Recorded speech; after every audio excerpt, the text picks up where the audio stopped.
Excellencies, BRICS business समुदाय के leaders, आप सबको नमस्कार।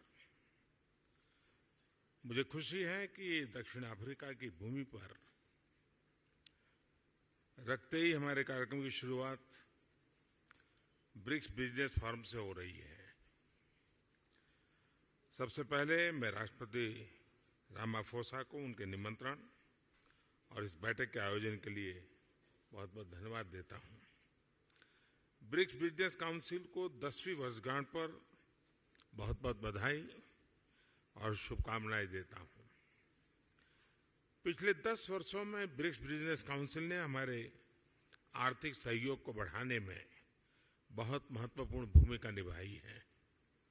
2009 में जब ब्रिक्स की पहली समिट आयोजित की गई थी, तब विश्व एक बड़े आर्थिक संकट से बाहर आ रहा था।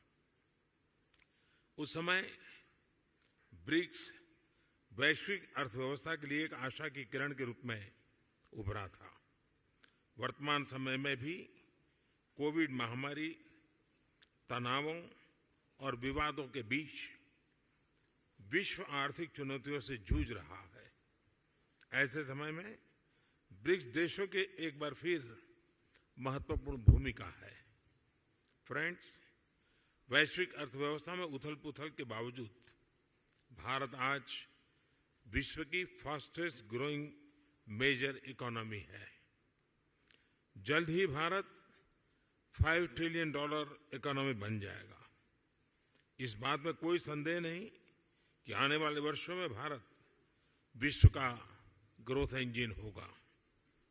ये इसलिए है क्योंकि भारत ने आपदा और मुश्किलों के समय को आर्थिक सुधार के अवसर में परिवर्तित किया। पिछले कुछ वर्षों में हमने मिशन मोड में जो रिफॉर्म्स किए हैं, उनसे भारत में ईज ऑफ डूइंग बिजनेस में लगातार बढ़ोतरी हुई है। हमने कंप्लायंस बर्डन को कम किया है, रेड टेप को हटाकर रेड कारपेट बिछा रहे हैं। जीएसटी और इंसॉल्वेंसी एंड बैंक्रप्सी कोड के लागू होने से इन्वेस्टर कॉन्फिडेंस बढ़ा है। रक्षा और अंतरिक्ष जैसे क्षेत्र जिनको प्रतिबंधित माना जाता था, आज प्राइवेट सेक्टर के लिए खोल दिए गए हैं। हमने पब्लिक सर्विस डिलीवरी और गुड गवर्नेंस पर विशेष रूप से ध्यान केंद्रित किया है। टेक्नोलॉजी के इस्तेमाल से भारत ने फाइनेंशियल इंक्लूजन की और एक बड़ी छलांग लगाई है।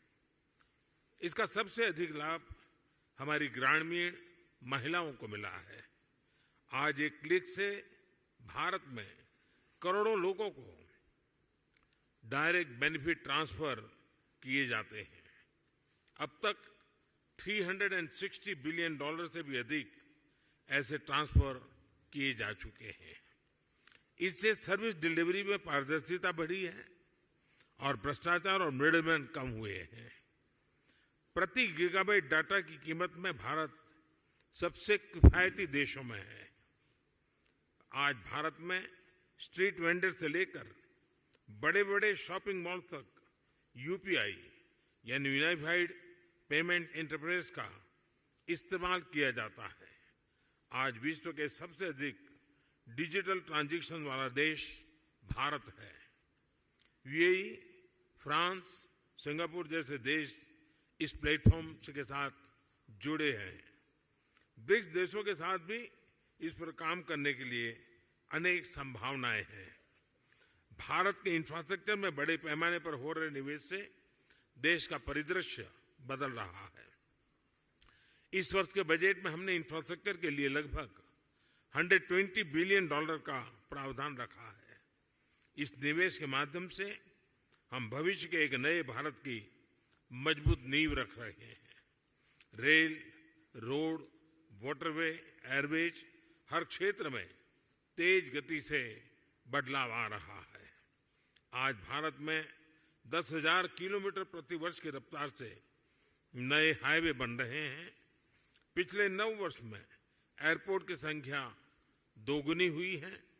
निवेश और उत्पादन को बढ़ाने के लिए हमने प्रोडक्शन लिंक इंसेंटिव स्कीम्स लागू की हैं। लॉजिस्टिक्स कॉस्ट कम होने से भारत का मैन्युफैक्चरिंग सेक्टर कॉम्पिटिटिव हो रहा है। रिन्यूएबल एनर्जी के क्षेत्र में भारत वर्ल्ड लीडर में से एक है। हम भारत को solar energy, wind energy, electric vehicles, green hydrogen, green ammonia जैसे क्षेत्रों में ग्लोबल मैन्युफैक्चरिंग हब बनाने के लिए सक्रिय रूप से कदम उठा रहे हैं।